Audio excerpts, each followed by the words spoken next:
Hi viewers, welcome back to Amudha's kitchen. எல்லாரும் எப்படி இருக்கீங்க? நல்லா இருக்கீங்களா? இன்னைக்கு தீபாவளி ஸ்பெஷல் ரவா லட்டுங்க. ரெண்டாவது வீடியோ இது. ஃபர்ஸ்ட் வீடியோ தேங்காய் பர்ஃபி போட்டிருக்கோம். இந்த தேங்காய் பர்ஃபி அடுத்த வீடியோ இப்போ ரவா லட்டு. வரிசையாக தீபாவளி ஸ்பெஷல்னால வரிசையாக வீடியோ போட்டுட்ருக்குறோம். போட போகிறோம் பாருங்கள். இன்னொன்று என்னென்னா, இது ரவா லட்டு ரொம்ப ஈஸியான, நான் ரொம்ப சிம்பிளாக சொல்லித்தர்றேன். இன்னொன்று வந்து யாராருக்கு ரவா லட்டு வரலையோ அவங்கெல்லாம் செஞ்சு பார்த்துக்கலாம். வாங்க இது எப்படி பண்ணலான்னு உங்களுக்கு செஞ்சு காமிக்கிறேன். ஸ்கிரிப்ட் பண்ணாமல் பாருங்கள். எதுக்குன்னா அப்போ தான் அதில் உள்ளது சீக்ரெட்லாம் உங்களுக்கு தெரியும். எவ்வளோ ஈஸியாக பண்ணுறோன்னு கூட நீங்களும் புரிஞ்சுக்குவீங்க. அவ்வளோ ஒரு ஈஸி ரவா லட்டு. தீபாவளிக்கு ஏதோ ஒரு ஸ்வீட் பண்ணணும்னு இல்லைங்க, நம்மளும் ஸ்வீட் பண்ணலாம். வாங்க போகலாமா வீடியோக்குள்ளே. ஃபஸ்ட்டு ஒரு கடாயில் எடுத்து ஹீட் பண்ணிக்கங்க.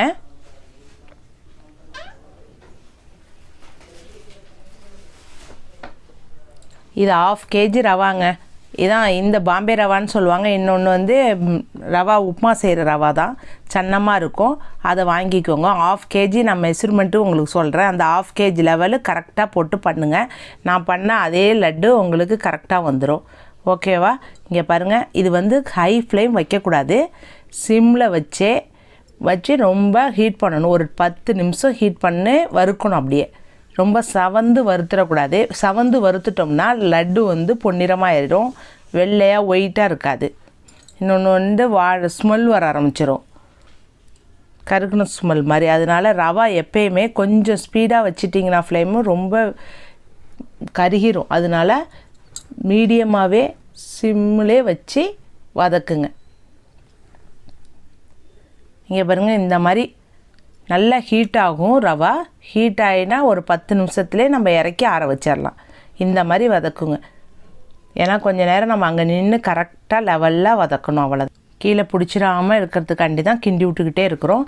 இதே மாதிரி வறுத்து எடுத்திங்கன்னா நல்லா ரவா வறுந்து வந்துடும். ஆனால் சவந்து வறுக்கக்கூடாது. நல்லா ரவாவை தொட்டு பார்த்திங்கன்னா நல்லா சூடு வந்துடும். அதுதான் இந்த பாருங்கள், நல்லா சூடு வந்துருச்சு. இதுதான் பதம். இந்த லெவலில் வந்ததுக்கப்புறம் நான் எடுத்து ஒரு பிளேட்டில் எடுத்து ஆற வச்சுருவாங்க. இப்போ பாருங்கள், இப்போ பிளேட்டில் எடுத்து அந்த வறுத்த ரவாவை எடுத்து ஆற வச்சுருவேன். இங்கே பாருங்கள், நல்லா சூடு வந்துருச்சு ரவா. இப்போ எடுத்து ஆற வைக்க போகிறேன். பாருங்கள்,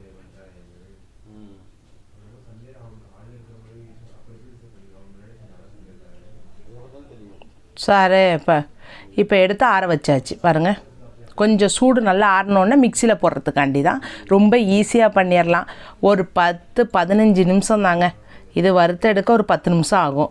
5 மினிட்ஸில் அரைச்சிருவோம். அது நான் அவ்வளோ சீக்கிரமாகவும் பண்ணிடலாம். இங்கே பாருங்கள், அந்த அளவு வந்து கொடுத்துருந்தேன் பார்த்தீங்களா? ரவா எவ்வளோ 1/2 kg எடுத்திருந்தேன், 1/2 kg. அதே லெவலு சுகர் எடுத்திருக்கேன். பாருங்கள், அதே கப்பில் எடுத்திருக்கேன். மாற்றி எடுத்துடாதீங்க. இப்போ ரவா எவ்வளோ எடுக்கிறீங்களோ அதே லெவல் சுகர் எடுத்துக்கோங்க. அது செப்பரேட்டாக எடுத்து வச்சுருங்க. இப்போ மிக்சியில் தனித்தனியாக அரைக்கணும். ஃபஸ்ட்டு சுகரை மிக்சியில் போட்டு அரைச்சி எடுத்துக்கிறேன். 1/2 kg போட்டுட்டேன். பெரிய ஜார் இருந்துச்சுன்னா இது மாதிரி போட்டு ஒரே ட்ரிப்பில் அரைச்சிக்கலாம். நான் ஒரே ட்ரிப்பில் போட்டு அரைச்சிக்கிட்டேன்.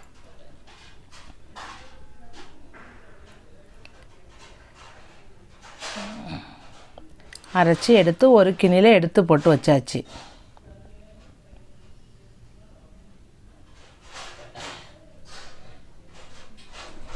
நைஸாக நுணுக்கிடலாம். சுகர் நல்ல கொஞ்சம் அப்படியே ட்ரிப்ஸாக அடிச்சிங்கன்னு வச்சிங்க, விட்டு விட்டு அடிங்க, நல்லா நைஸாக நுணுங்கிரும் மிக்சிலேயே. பாருங்கள், அடுத்து ரவா 1/2 kg நுணுக்க போகிறேன். உங்களுக்கு மிக்ஸி சரியாக நுணுக்க வரலன்னா மிஷினில் கொடுத்து கூட அரைச்சி எடுத்துகிட்டு வந்து ரவா லட்டு பண்ணிக்கலாங்க. ரொம்ப ஈஸியாக பண்ணிடலாம். இப்போ பாருங்கள்,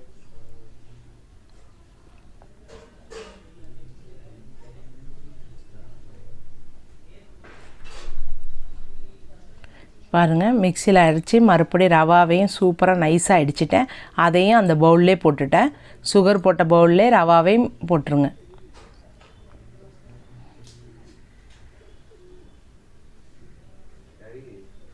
கொஞ்சமாக உப்பு, சால்ட்டு வந்து எதுக்குன்னா நம்ம ஸ்வீட்டு வந்து எப்போயுமே பண்ணுறப்ப நான் சொல்லியிருக்கேன், சால்ட்டு கொஞ்சம் போடுங்க. அப்போ தான் நம்மளுக்கு தெரியும், அந்த தித்திப்பு தன்மை தெரியறதுக்காண்டி.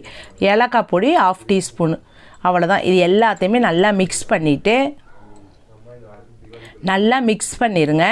நல்லா மிக்ஸ் பண்ணிட்டீங்கன்னா அந்த மாவு ரெண்டும் மிக்ஸ் ஆயிரும்.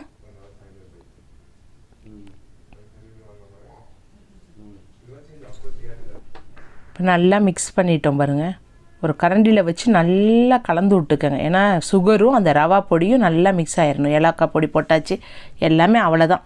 இந்த மாவுக்குள்ளது தீர்ந்துருச்சு. இப்போ 100 கிராம் நெய் வந்து நல்லா சூடு பண்ணிக்கணும். நல்லா சூடு பண்ணிக்கிட்டு 100 கிராம்ஸ் போட்டுக்கிட்டேன். இந்த 1/2 kgக்கு எனக்கு சரியாக இருக்கும்.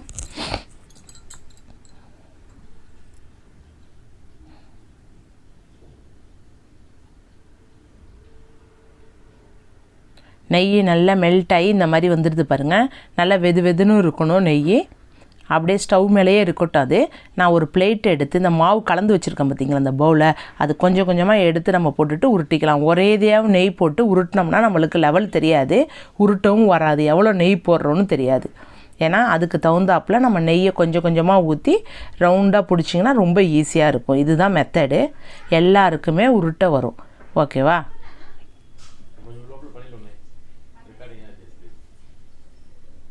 இந்த பாருங்கள், இப்படி கலந்துக்கணும். நல்லா மிக்சிங் இப்படி போட்டு கலந்துக்கணும். இதே மாதிரி நல்லா மிக்ஸ் பண்ணிக்கோங்க. கொஞ்சம் கொஞ்சமாக ஊற்றி நெய்யை அதுக்கு மேலே மிக்ஸ் பண்ணணும். மாவில் நல்லா அப்படியே கலந்து விட்டால் சூடாக இருக்கும். அதனால தான் கரண்டி இது வச்சுக்கிட்டேன். கொஞ்சம் சூடு ஆறுனதுக்கப்புறம் கையில் வச்சு நம்ம கலந்துக்கலாம். இந்த பாருங்கள், கொஞ்சம் கொஞ்சமாக ஊற்றிக்கிட்டு அந்த சைடு ஊற்றிக்கணும். நெய் ஸ்டவ் மேலே வச்சுக்கிட்டு இந்த பக்கெட்டு நம்ம கலந்துக்கிட்டேன். ரொம்ப இல்லாட்டினா நெய்யை வந்து ரொம்ப சூடு பண்ணிட்டோம்னா இறக்கி வச்சுக்கிட்டு கூட கொஞ்சம் கொஞ்சமாக ஊற்றிக்கலாம். அதனால் ஒன்றும் கிடையாது. இங்கே பாருங்கள், சூடு ஆறிடுச்சு. கையிலே நல்லா பிணைஞ்சி விட்றோம் பாருங்கள். ஒரு பக்கெட்டு, ஒரே பக்கெட்டு தான் மாவு மேலே நான் நெய் போடுறேன். எல்லா மாவுலேயும் போடல. அது உருட்டினதுக்கப்புறம் அப்புறம் இன்னும் கொஞ்சம் மேலே இருக்கிற மாவை எடுத்து அதில் நெய் அப்ளை பண்ணிக்கலாம். ரொம்ப ஈஸியாக பண்ணிடலாம். உருட்டுறதுக்கு ரொம்ப ஈஸி. இங்கே பாருங்கள், இப்படி பிடிச்சி பார்த்திங்கன்னா உருட்டுற மாதிரி வந்துருச்சுன்னா ரவுண்டாக அழகாக உருட்டி உருட்டி வச்சிடலாம்.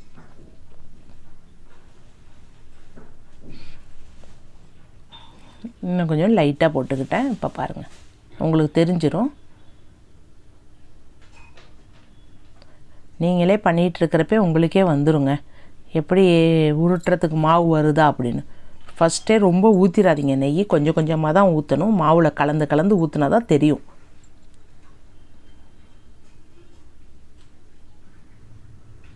பாருங்கள், நல்லா பிணைஞ்சு உதிரியாக உதிர்த்து விட்டுட்டேன். இப்படி பிடிச்சி வர்றப்ப அப்படியே நல்லா எரிக்க பிடிச்சோம்னா நல்லா உருண்டையாக வரும். இந்த பாருங்கள், உடையாமல் வருதா, அதுதான் லெவலு.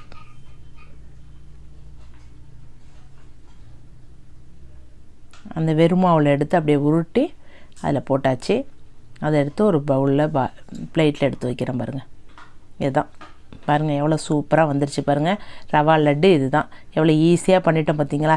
யாருமே ஒரு பொருள், ஒரு பலகாரம் செய்யணும்னா பயப்பட தேவையில்லை. கொஞ்சமாக செய்யுங்க, நமக்கும் வந்துடும், நம்மளும் செஞ்சுருவோம். நம்மளே வீட்டில் செஞ்சு நம்மளே தீபாவளி செலிப்ரேட் பண்ணால் எவ்வளோ ஒரு ஹாப்பி தெரியுங்களா? வீட்டில் இருக்கிறவங்களுக்கும் ரொம்ப பிடிக்கும். நம்ம கூட ஸ்வீட் பண்ண வருது நம்மளுக்குன்னு. சின்னதாக செஞ்சு பார்த்துக்கோங்க. எங்கள் வீடியோ அதுதான். இங்கே பாருங்கள், இதே மாதிரி கொஞ்சம் கொஞ்சமாக அப்படியே உருட்டிக்கணும். எவ்வளோ நெய் போட்டு பிணைஞ்சிக்கிட்டோமோ அந்த லெவலுக்கு உருண்டை உருட்டி அதில் மாவில் போட்டு இது பண்ணிக்கணும். பாருங்கள், அப்படியே வெறும் மாவு இருக்குல்ல, அந்த மாவில் போட்டுக்கிட்டேன். இது எல்லா மாவையும் இப்போ உருட்டினதுக்கப்புறம் பக்கத்தாப்பில் இருக்கிற வெள்ளை மாவையிலையும் அது மறுபடியும் நெய் போட்டு பிணைஞ்சிக்கணும். இதே லெவல் தான். அப்புறம் அந்த கிண்ணியில் இருக்கிற மாவு இது தீர்ந்ததுக்கப்புறம் அந்த கிண்ணியில் இருக்கிற மாவு மறுபடியும் பிளேட்டில் போட்டு எல்லாத்தையுமே உருண்டை பிடிச்சிடலாம். இதுதான் ஈஸி மெத்தடுங்க. உங்களுக்கு காமிக்கிறதுக்காண்டியே நான் மெதுவாக ஒன்று ஒன்றா செஞ்சு காமிக்கிறேன். ஃபாஸ்ட்டாக சொல்லி கொடுக்கல. பாருங்கள், ரொம்ப ஸ்லோவாக தான் சொல்கிறோம். நீங்களும் செஞ்சு பார்த்துக்கலாம். திருப்பி எல்லா மாவையும் கலந்து பக்கத்தாப்பில் கலந்து திருப்பி அதையும் நெய் போட்டு மறுபடியும் பண்ணிடுறேன் பாருங்கள்.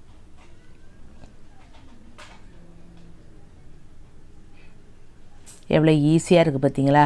ரவா லட்டுங்கிறோம். இன்னும் பாசிப்பருப்பு லட்டு கூட இதே மாதிரி தான். அதை கூட நான் ஒரு வாட்டி உங்களுக்கு அது வீடியோ கூட போடுறேன். எவ்வளோ ஈஸியாக வந்துருச்சு பாருங்கள் ரவா லட்டு.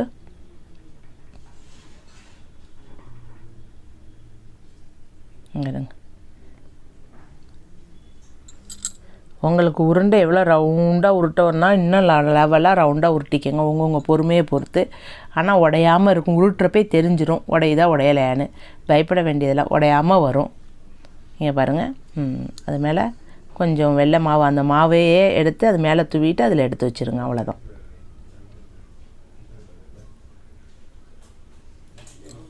பார்த்தீங்களா, எல்லா மாவையும் நான் உருட்டி வச்சுட்டேன். இப்படி வந்துருச்சு ரவா லட்டு. எவ்வளோ ஈஸியாக எவ்வளோ சூப்பராக நம்ம பண்ணிட்டோம் ரவா லட்டு. இது தீபாவளி ஸ்பெஷல் 2வது ஸ்வீட் பண்ணியிருக்கேன். எங்கள் வீடியோவை தவறாமல் பாருங்கள். நாளைக்கு ஒரு வீடியோ கூட வரும். டெய்லி ஒரு வீடியோ போட போகிறோம். அதை என்ஜாய் பண்ணுங்கள். நீங்கள் எங்களுக்கு சப்போர்ட் பண்ணுங்கள். சப்ஸ்கிரைபு லைக் போட்டிங்கன்னா எங்களுக்கு இன்னும் நிறையா வீடியோ போடுறதுக்கு நல்லாயிருக்கும். ஆனால் எங்கள் ஸ்வீட் வந்து ஸ்பெஷலு அமுதாஸ் கிச்சனில் ரொம்ப ஸ்பெஷலாக பண்ணியிருக்கோம். ரவா லட்டை சாப்பிட்டுட்டு தீபாவளியை ஸ்வீட்டாக கொண்டாடுங்க. எல்லாருமே happy life. Okay, bye viewers.